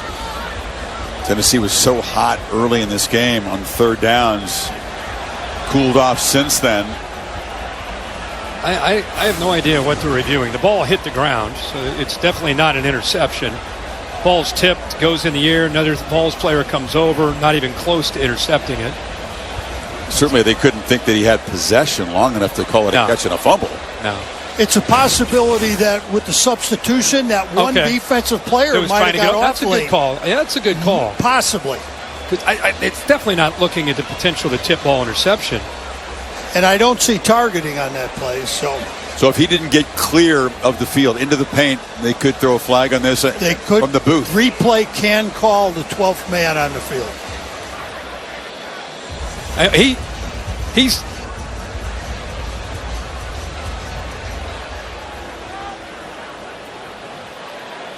After video review on the previous play, the 12th player for Tennessee did not get off the field. 5-yard penalty from the previous spot. Replay, 2nd down. Good call, Bill. That's exactly what they were doing. And in real time, it looked like he was close. The AT&T clicker shows you he's kind of taking his time. Georgia ready to snap the ball. Then he picks it up. But, I mean, that ball is snapped right as he's about a step or two short of the sideline. 12 men. Jackson Moy not exactly sprinting to the sidelines. Heupel again doesn't love the call. So instead of 3rd and 7, it'll be a repeat. 2nd down and 2. Actually, it is still 3rd. I believe he said 2nd down on his announcement. Chris, I think the issue there is Georgia substituting. Georgia substitutes, meaning Tennessee has time to substitute. That's why I think Heupel's frustrated. They corrected now. It's second and 2. That second player, though, was really slow getting off. They sent 2 guys off. The second guy was way behind it. Okay. So this 2nd down play from the red zone. Frazier keeps it. Slammed down hard right near the 1st down marker by David Hobbs. Holly? Well, I talked to the officials before the game because of the substitution with Tennessee going fast and people using tempo. Typically, if there's a substitution, they have about 3 seconds, and they said a healthy 3 seconds to get off the field. Clearly, he was taking way too long. Holly, I never knew that. I thought once the offense substituted, I thought the defense, we see it all over the country, guys taking their time, sometimes even walking. I didn't realize you had a certain amount of time to substitute. Georgia's taken advantage of their opportunities when they've gotten down in here. The 3 red zone trips, 2 touchdowns. The streaks on the line, Kirk, and Kirby Smart incredibly impressed with the fact that Tennessee has not allowed any team to hit 20 points yet this season. They give up 12.6, that's 5th, but no one is at the 20-point threshold yet. Can the Dogs do it right here? 3rd and 7. Play clock down at 5. Beck. Flushed. The takeoff. Carson Beck with a flag out. Scores. Standing up, but there is a marker down at the 5-yard line. I think that's defensive holding. I think this is going to hold up, and Carson Beck makes another play with his legs for a touchdown. Holding on the defense, number 22. 22 the play. Touchdown. You can see the emotion from Carson Beck. He has stepped up after a slow start in this game. Yeah, this is a play with his legs once again are the difference. There's an initial hold. There's another hold there. Man coverage. Maybe underestimating what Carson Beck can do with his feet. But guys, I'm telling you, this guy's an athlete. This guy, and he's a big man. And when he pulls it down and he starts to build up that momentum, we keep talking about what Nico can do in that capacity. Carson Beck's made a lot of plays tonight by improvising and making plays. At 14 yards, the longest run of the season. 4-back. He's thrown for 2, run for 1. And the Dogs up a touchdown, the first to score more than 20 against this Volunteer defense. Can Tennessee come back on the road? Now, the last 4 possessions have produced points. And Kirk, the touchdown drives for Georgia, 75, 84, and 87 yards, and they're back in front. Yeah, that was an 87, like you said, 12 plays. Remember that 2nd and 24. After the offensive PI, they hit this slant to the young receiver Tuggle. And then after that, you remember there was a face mask call. It's Peyton Lewis on the return from the 1. A flag flies in as he's knocked down short of the 15. I think you're right, though, because Heupel was upset. Tennessee fans looking in certainly didn't like the face mask call. Let's get the call on this penalty, then we'll check another look at that one. Because it did play a role in that Georgia touchdown. It would have been 3rd and 8, 3rd and 8, 3rd and 9 after the completion to Tuggle without the face mask. But with that face mask, the automatic first down kept that drive alive.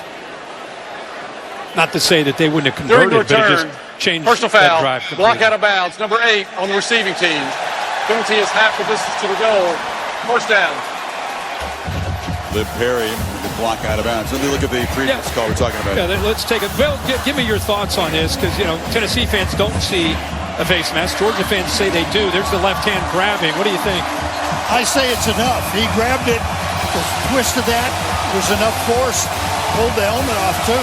Well, at the end there, he pulled the helmet off, but I think it was that initial left hand coming around and getting his hands on the mask, and the question is, it looked like he had tugged on it enough. That's why they made the call. Heupel's got other concerns now. They're backed up after the penalty. Crowder's berserk. There's that student section right there behind him.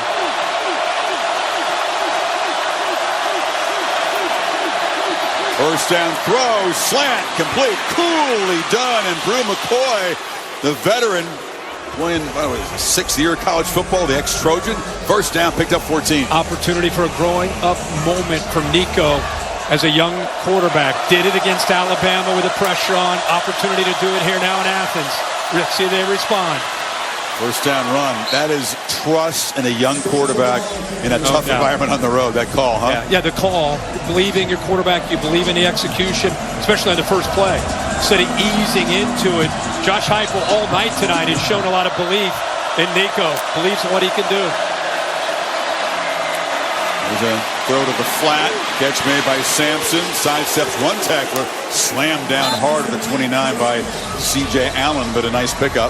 3rd and 2 now. Probably the most impressive thing that he has done is just simple things like that. Looking downfield, wants to get the ball thrown downfield, but Georgia playing coverage takes away all of his options, so just checking it down. I mean, now instead of being maybe trying to squeeze one in, maybe turning it over, or 3rd down and long, you check it down, you're looking at a 3rd and 1. They give it to Sampson here in 3rd and a long one. Oh, yeah. A lot of folks in the backfield, a couple tight ends. Sampson running behind all that. Nice little run game wrinkle. He gets just enough for the first down. Makes it easier for Nico. Here's Nico on the edge. Takes a shot. They closed him down and sandwiched him. Walker again becoming a force. That's intentionally done by Georgia. You collapse. This is the key read. When he comes down, that tells you to keep the ball. Well, Georgia decides to make him hold that. And now I got another linebacker right in position to force him back into the teeth of the defense. Good job by Glenn Schumann. He's a dangerous runner, but when you anticipate it with that read, it gets your linebacker coming downhill to make a play against the quarterback run. Deafening on 3rd and 5.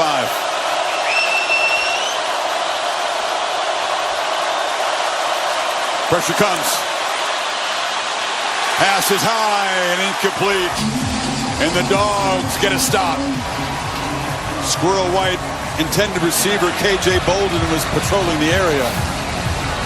I think Bolden had as big of an emphasis, or really as much to do with this play as anybody. The pressure does a good job here, but look at him right here, kind of bracketing Squirrel White. Instead of being deep and worrying about what's happening downfield, he makes this throw much tougher by just his presence being there with that bracket coverage, with both defenders trying to take White away. Texas, I don't know if they looked like an elite team today. At Arkansas, the team that was blasted by Ole Miss a couple weeks ago, handled by LSU. Texas had to battle deep into the 4th quarter. There's a shot and a completion to Humphreys, and London Humphreys makes a play tonight, knocked out of bounds at midfield, and Beck continues that rhythm. 31 more. I'm going to continue to give Mike Bobo credit. Little staircase route, man coverage, want to run away from the corner, but it started from a condensed formation, a bunch formation. It gave him a chance to get into traffic and pull away from McCoy. There's a play fake on first down, right down the middle, and the ball is out. Bouncing around, they'll call it incomplete. Delp, who's had a couple touchdowns tonight, had his hands on it, and then Will Brooks arrived to deliver the shot. Yeah, Will Brooks dislodges that football, clean hit, takes a couple steps. Bill, is that in question about the possession, or is that an easy incompletion? He had not finished the process of the catch. It's an excellent call for an incomplete pass. Okay. Was just beginning to tuck it away, wasn't he? Yeah. Brooks perfectly times that up with a nice hit. Like I said, challenge for the safeties there with those receivers in that area is making sure you're careful where you hit it. That time it was very clean to dislodge the ball. Down at receiver. No ETN. Dylan Bell out of the game and a boot now. Yeah.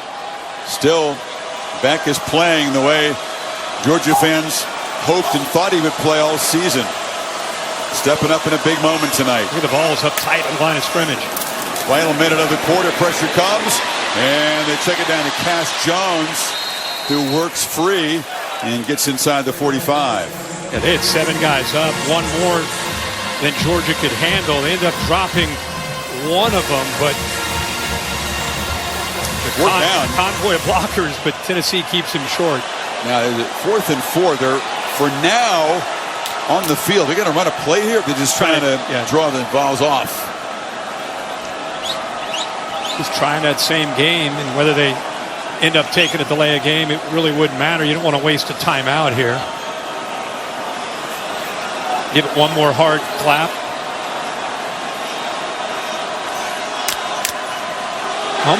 Almost got him. He did. Take the 5-yard penalty. He came close to inducing the Vols to jump off. It would have been a very important penalty. Yeah. So the delay will give a little bit more room for Thorson to try to pin the Vols back. Georgia accounting for the only points, a touchdown in that third quarter. They'll actually have to punt it with zeros on the clock here in the final play of the quarter. I feel like we're putting little stars by certain plays that could ultimately affect the outcome of this game. Put a little star by that play by Will Brooks, because Georgia just hit one big play on through the air, came back, hit another one potentially, and then Brooks with that big hit. It was a big play. Good point. He's been a big playmaker for this Tennessee team. 3 picks on the season. It's an ugly punt. That's about as bad as Thorson can kick it. And on the final play of the third quarter, it's a 30-yard boots. 15 minutes to play in Athens. Tennessee will get the football back. Georgia's up by 7. You're watching the SEC on ABC.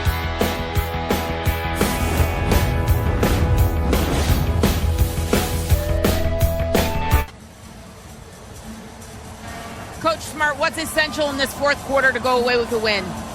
Well, we got to have a little more toughness than they do, and we got to stop the run. They're running the ball really well on us. We got to get a turnover or a big stop to get some momentum back. Our offense is playing well. We got to affect the quarterback and stop the run. Thank you, Coach. Thank you. No turnovers yet tonight for either side. Beginning of a highly impactful fourth quarter.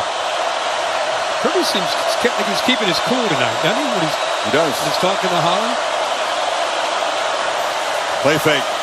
Yamaliava will launch downfield looking for Thornton. He's their big play weapon. He's got 4 deep shot touchdowns. Coming back, he was questionable all week.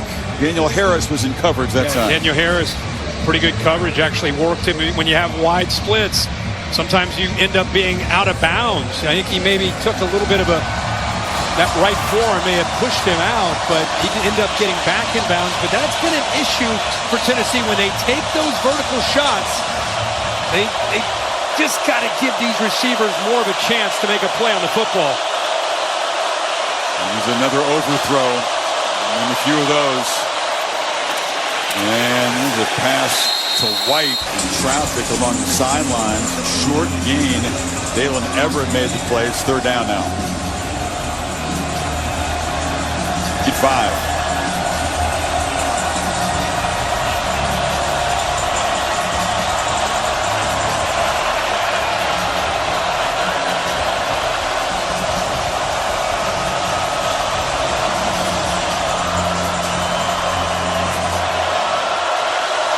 Smoke hanging in the air from the pyrotechnics a minute ago.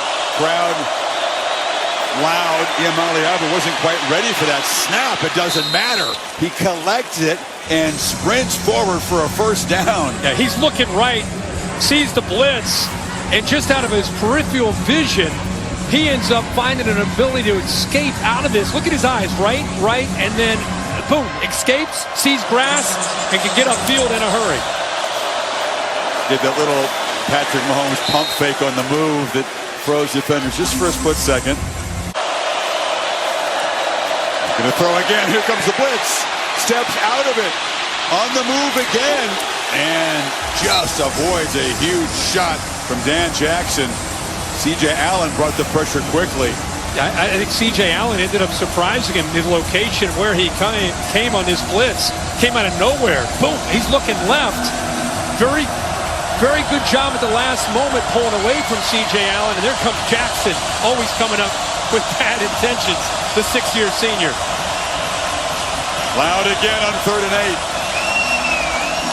See if Georgia, instead of blitzing the backer, maybe they spy on Nico to avoid that scramble. Only one defender has his hand on the ground for the Dogs.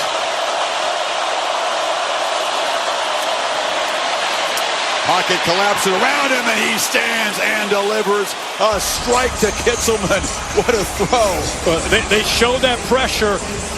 Watch how he's able to navigate, looking right, comes back, give the offensive line, give Sampson the back and pass pro a lot of credit. It took some time for that one to develop. The throw looked pretty straightforward, but you see what was happening around him. Yeah. Stand in and make that throw. Talking about trust your line, trust your receivers. Nico trusting his offensive line, even in this environment against that pass rush.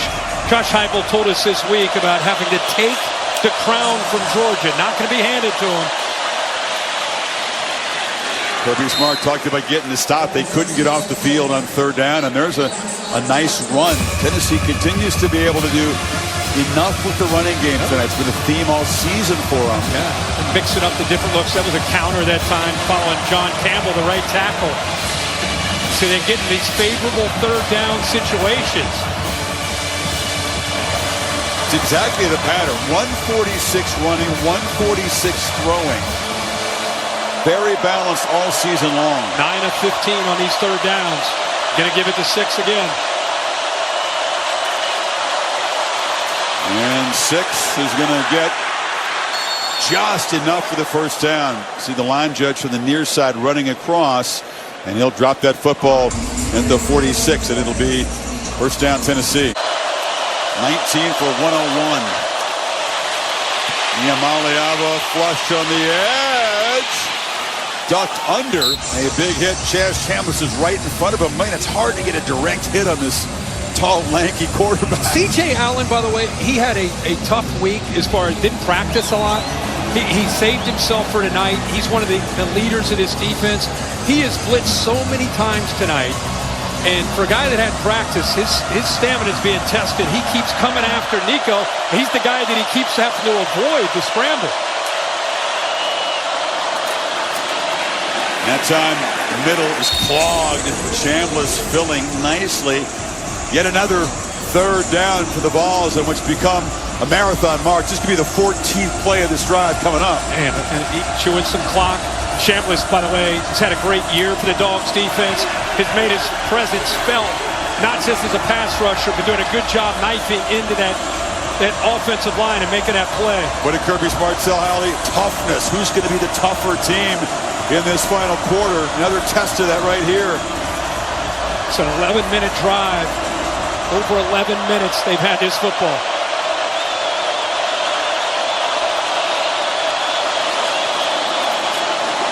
Slanigan, low throw. It was dangerous because K.J. Bolden was knifing in there. Michael Williams gave the pressure, and here's a 4th and 6 now.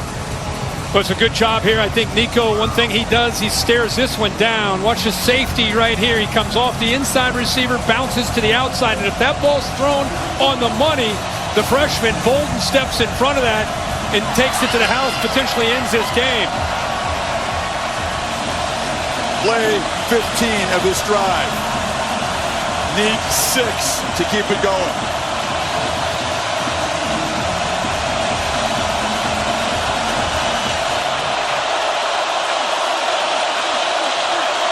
And a flinch. The job just got harder. Dogs shifted around. And Lance Hurd, the left tackle, took a step back. Not easy. That was Tennessee's biggest fear, is the offensive tackles, the communication up front. 53 on the offense. 5-yard penalty. It's going to make them have to punt this football and change their strategy. Listen, this offensive line has played very, very well. He's up at the top. And right after the movement, he ends up jumping. It's no man's land out there, especially on these 3rd downs. So good job by this crowd being a difference. And like I said, now the strategy changes. Tennessee's going to have to rely on their defense, and Georgia's going to try to keep working this clock with a 7-point lead. So defense finally for Georgia. Gets a stop and right back to work is Carson Beck. So Ben Jurasek, the tight ends, have been enormous tonight for the Dogs. That's a big play. Picked up 21. Beck is looking like Carson Beck we expected to see just about every game. 291 yards now. Almost as efficient as he was last year against the Volunteers on the road. Jurasek again. Tennessee, by the way, doesn't have a 20-yard pass play all night. It's Georgia with a bunch of different guys. And we need to, as we're talking about Beck and these receivers, let's talk about that offensive line. Monroe Freeling comes in from the right tackle over to the left tackle for Green. Look at those numbers last week to tonight against Tennessee's defense at home. Big difference. 3rd and 2. Beck tried to get him to jump offside again with that hard clap. They don't. And the ball is caught. He fit it in, a back shoulder throw to Humphreys in front of McCoy. Now wow.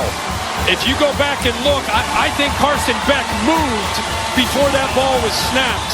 He started to fall back, lose his balance, and then the ball came. Surprised that they didn't potentially look at that a little bit closer, but the Dogs make a big play. You can put a back in motion. He was moving as the ball was snapped. It wasn't settled. His foot wasn't settled, so it could have gone either way. But it just happened simultaneously there, right as the snap was coming. Tennessee's going to have to rotate, keep trying to stay fresh here in this fourth quarter. I think that's his biggest story tonight after last week's game in Oxford, as Carson Beck playing as well as he has. I think Georgia's offensive line took that game personally. Pitch to the edge. Love it. Gets through one tackle. Wrestled down, but it's going to be enough for another Georgia first down inside the 15. And motion him from the right over to the left here. Trying to create, see the defender following him. Watch the block right here. Nice job of sustaining this by Smith. He's known for his ability to get vertical, but does a pretty good job there sustaining that block to get those first down yards.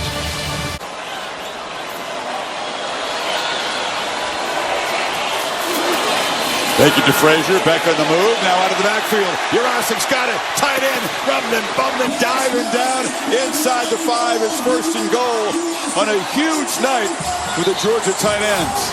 What a call here with this fly sweep action, and then you end up bringing a tight end back this way off of play action. You're thinking they're going to work clock.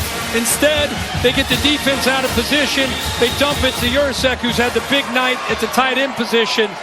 And again, Mike Bobo. You're going to get a game ball out. Mike Bobo deserves a game ball tonight. What's impressed you the most? It's just like we talked all night. Different formations, different wrinkles within the offensive structure.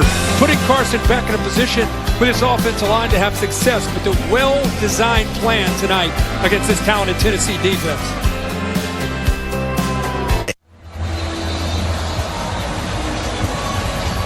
Dogs have marched it 90 yards from backed up near their own goal line all the way to the Tennessee 2. 12th play of this drive. Trying to finish off Tennessee. We were talking at the break when Dylan Bell went down. We were saying what a great job Mike Bobo's done in finding different weapons. The tight ends have been very active. 10 receptions on a night, a couple touchdowns. High formation. Frazier behind Jones. Touchdown, Georgia. Who would the tougher team be in the fourth quarter? Kirby Smart wanted to know. His team, as it turns out. Going to be a 2-touchdown game with less than 2.5 to play. Running back by committee tonight. No ETN, no Dylan Bell. Tight ends stepping up in a huge way in that drive, as they have all night. 10 catches tonight for the Georgia tight ends. 130 yards and 2 touchdowns.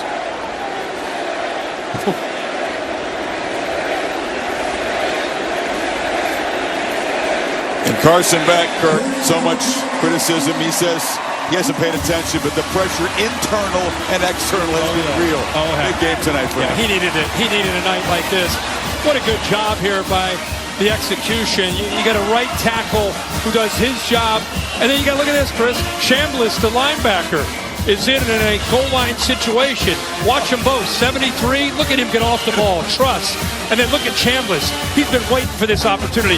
Usually he's the linebacker. Instead, bang! I get to hit a linebacker. I thought it was Cass Jones. 32. They put the linebacker in there. Opened it up. Great block there. You know, it's the heart of a champion. So much talk this week. They were dropped down to, 13 in the rankings. Everyone's thinking, oh my gosh, Georgia's on the outside. It was all in front of them. Tennessee tonight, opportunities now out of conference, eventually in with Georgia Tech. They're exactly where they want to be. They got down 10 tonight at home, got the crowd back, kept making plays. They showed what they're all about. They now have a great opportunity to still finish this season strong and be in a position to get into the postseason. Yeah, still not a great chance to make the SEC championship game, but that's probably a good thing, to be honest with you. Win the next two, take a nice long 3-week break, and then you got to face this bunch in the playoffs. We'll see. Kevin Negani, to you. All right, what can Nico do? Needs magic, needs something to happen immediately here. No downfield shots in the pass game all night that have been successful. There's a sideline route. Doesn't quite qualify as an explosive, but it's going to move the sticks. 13 to Kitzelman. Remember, Tennessee scored the first 10 points this game. Yep. We thought, boy, Josh Heupel and the balls, he had only averaged as an offense as a head coach 13 points a game in his 3 games against them. And Georgia, so far, a shutout in the second half. Ball came out late. The whistle had blown. There's also a flag down on the play. It's made by Brew McCoy. The inability to hit those downfield shots. They had a couple chances. Hadn't really been able to get Thornton involved tonight. He was questionable all week. 2-minute timeout. And, Heupel knew it was going to be hard to grind it out here. Smart's defense able to prevent those explosive plays. Take a break. 2 minutes to play.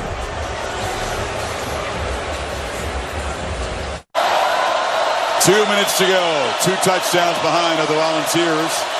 This 2nd and 5 from their 43. Short throw and big hit made by Dan Jackson short of the markers of the clock. Will continue to run. Well, we haven't had a chance to call Dan Jackson's name too much tonight. Visiting again yesterday with Ian Carson back. Love to hear stories where a guy was in the shadows of a program for 2 or 3 years and worked his way to become a starter in his 6th year. Iamaleava escapes. Would have been the first sack tonight. Eventually is going to be trapped behind the line by Jalen Walker. And Nico slow to get up. Looks a little wobbly as he's helped to his feet. And it'll be 4th down and 7. Well, this defense, like you said, Chris, they haven't had a chance to get a lot of pressure. But this time, because of the coverage downfield, that's just 4 guys rushing. You rush 4, you could mix up your coverages on the back end and hit nobody open. It's a good coverage sack and a relentless approach by that front to come up with finally bringing him down by Walker. Nico seems to be okay. Come out for one desperation play to keep faint hopes alive on 4th and 6. Be the second SEC and overall loss for Tennessee. Both on the road at Arkansas and here against Georgia, but still very much in the race to get to the SEC championship game.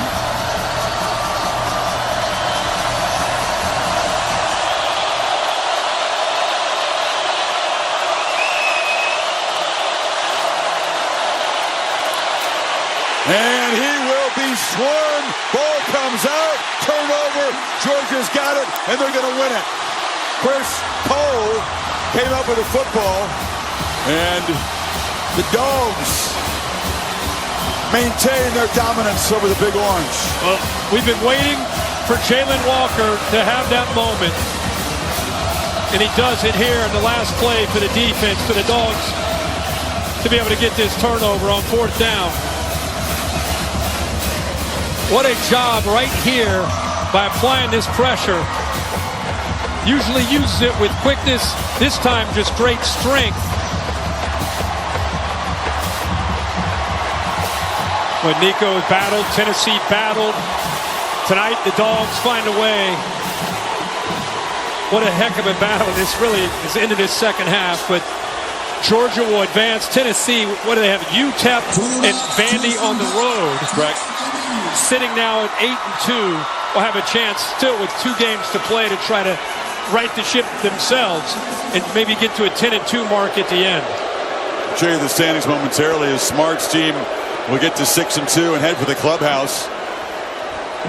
Teams grouped with 2 losses in the conference, and they'll be joined by either A&M or Texas, if not both of them. Both those teams have games before their big collision Saturday after Thanksgiving in Kyle Field. Texas takes on Kentucky. A&M goes to Auburn next week. Look at that. Those teams at 5-1. And so Tennessee mentioned a chance to get back up to 6-2. Alabama, who beat Georgia. Ole Miss also beat Georgia. It's going to be very complicated with the tiebreak. It's going to be complicated. It's going to come down to these tiebreakers and head-to-head and different things that they'll eventually figure out. But doesn't it feel good if you're Georgia? You have to a win like this, sitting there at 6-2, and just can kind of sit back and see how these next couple of weeks go. Vols with this loss, according to the analytics, not a very good chance to make the SEC championship game. Really, the loser of this had almost no chance. Of course, the playoff is another conversation. We'll have to wait and see. Oh, yeah. There's still, who knows, but you would think very much alive if they are able to win their last 2 games. UTEP and Vandy, 10-2, with a win over Alabama. And that's a pretty strong resume when you compare them to other teams that'll probably be chasing an at-large bid.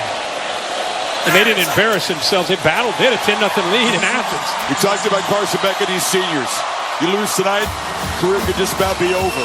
You win tonight, you win 2 more, you get one of those playoff bids, and Kirby Smart's Dogs, the team, when they get healthy in a few weeks, a team that nobody really wants to play. No. Carson Beck gets it going, and that offensive line plays well. The way they can run the football. Remember, their best playmaker on offense didn't even play tonight in ETN. He's going to be out for a while. We hope that it's not a long absence for Dylan Bell, who was in a boot, as Hallie reported, after being taken to the locker room. So he's been a key component, but the Dogs do find a way. Total team win. Held Tennessee to just 17 points after scoring 10 in that first quarter. Let's go to Lori with Kirby Smart. All right, thanks, Chris. Coach, you wanted to see which team would be tougher, especially in the 4th quarter. Turns out it was your team. What can you say about the Bulldogs tonight? Man, I'm proud of these guys. I mean, how about Carson Beck tonight, guys? All the criticism he takes. And you know what? I want to give all your people credit. You know, they picked the right team tonight. So when they didn't, we said that. When they did, I want to say that too. I want to thank our fans. What an incredible atmosphere. This blackout atmosphere is pretty special. It absolutely was. You mentioned Carson Beck. How about the game plan and then the way that he executed that offensively? Beautiful, beautiful. Look, we got good players. We got a good offensive coordinator. We got a good quarterback. It's hard to play on the road in this league. And I keep saying that. We don't question ourselves from the inside out. We got great competitors. Had 3 true freshman backs have to go out there and play tonight. They did great. In a week when there's been a lot of conversation about your tough schedule, playing on the road, some of the struggles that you guys have had, but also some of the positive moments, what do you think you showed the committee tonight? Well, I don't know, because I don't know what they look for. I really don't know what they look for anymore. So I would welcome anybody in that committee to come down to this league and play in this environment. So it's a tough place to play. That's well said. Thank you. Go Dogs. Let's go to Holly with Carson Beck. Well, Carson, we talked to you this week, and you said you stood up in front of your team on Monday, said the playoff starts this week. How did you find the best version of yourself tonight? Ooh, man, first and foremost, I'm so thankful for this team. I'm so thankful for the way that we fight and we stay composed and we're resilient, and that no matter what situation, whether it's a win, a loss, whether it's we come out in the first half slow, we just keep pushing. And man, gosh, it feels so good to play for this team, and I'm just so thankful for the opportunity to get to lead these guys. And for me, when I just play for them, I mean, that is the best version of myself. So as much as I can do that and just play for the guys around me, man, I just love these guys. You said you wanted to enjoy the moment, and it looked like this was a team that was having fun tonight. How did you get the juice and just kind of let it rip? Yeah, I think sometimes, you get caught up in the day-to-day work, and I mean we've been going at it since January. We got 2 weeks off after we played Florida State last year, and then we were right back to work. And I think the work of it all, you get caught up in that. And I said that when I stood up in front of the team, and I told them, man, let's just go have fun. Like, just let it loose. Like, we don't have anything to lose at this point. We've dropped a couple games. It is what it is, but that doesn't matter. We control our destiny. We control our future. Have juice. Come into this game, have fun, and play for each other. You didn't want this to be one of the last games that you play here in Sanford Stadium, and in this Georgia uniform, how are you guys playing for the older guys on the team and everything that's ahead of you? Yeah, I mean, there's a few guys that came in with me. There's 2 guys, Truss and Dan, that were a year before me. I mean, they're old, but I mean, I'm old too, but it's okay, man. I'm just so proud of this team and the way that we fought tonight. I mean, on the biggest stage, college game day, night game against top 10 opponent. I couldn't ask for a better ending. Okay, super quick. I need a shout out to the tight ends. How did you get the tight ends? Were great. The tight ends were amazing. Delp showed up huge tonight. Lucky had a few plays. Jurasek had a huge play there at the end on that last drive to be able to drive down and close that thing out. They stepped up in a tremendous way tonight, so super proud of them. You wanted to enjoy the moment, so go do it right now. Thank you. Yes, ma'am. Thank you. Yeah, the voice is gone, but he's going to get a night that he's not going to ever forget. It began slowly. They punted the first 3 possessions, then got going. Yeah, he really got into a flow. I think there was a scramble that I think changed the entire feel and vibe of this game. It's where they got some momentum. Then he just started finding receivers. He had time to throw. His legs were a big factor tonight. Number of different scrambles. There was a 3rd and 8 earlier. Ran out of a would-be tackler. Ran over a safety. You just heard him talking with Holly. He's got some conviction. All this adversity that he's been through has changed him, I think, and made him better to be able to deal with it in the future. And this becomes a dangerous team down the road. Absolutely. Again, UMass and Georgia Tech on this field. Unlikely still at this point, despite the win, to get to Atlanta, say all the computers. But then, if you make the playoff and don't have to play in Atlanta, you get to rest up until late December. And I think Georgia, when they get some pieces back, will be even tougher to beat. I think it was just they were backed into a corner. They had to win this game. They got down 10. The crowd was out of the game. Tennessee deserved all the credit for coming into this environment, and then they started to piece it together, and it created some momentum. So they salvaged their season. They lose this one, it's over. The dreams are over. They win, and it jumps them in a very different place. It'll be interesting to see what the committee puts them on Tuesday. But this is a team that's more than likely going to have a great chance to go from being everyone saying, well, they're out of the playoff to they're going to host a playoff game.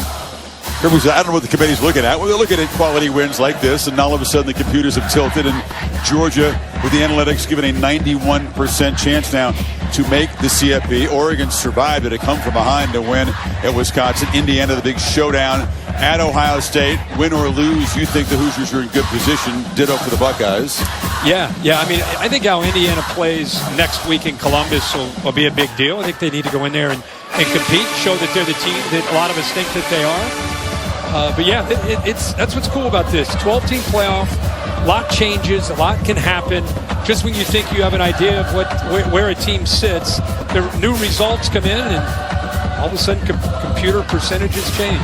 Interesting times, man. We got the Super Conferences expanding, the playoff expanding, NIL, the portal. It's been a crazy season. Ready for more stretch run? We got Alabama's got must-win game. Yeah, they do. At Norman next week. And then, of course, after Thanksgiving, the Aggies and the Longhorns collide in College Station. Georgia, a crucial victory as the stretch run on the SEC continues. Bill Bunnell produced the game. Jimmy Blatt directed it, except on the West Coast. Stay tuned for your local news of most of these ABC stations. For Kirk Herbstreit, Holly Hero, Laura Rutledge, Bill Lamagna, our entire crew, Chris Fowler saying so long from Athens.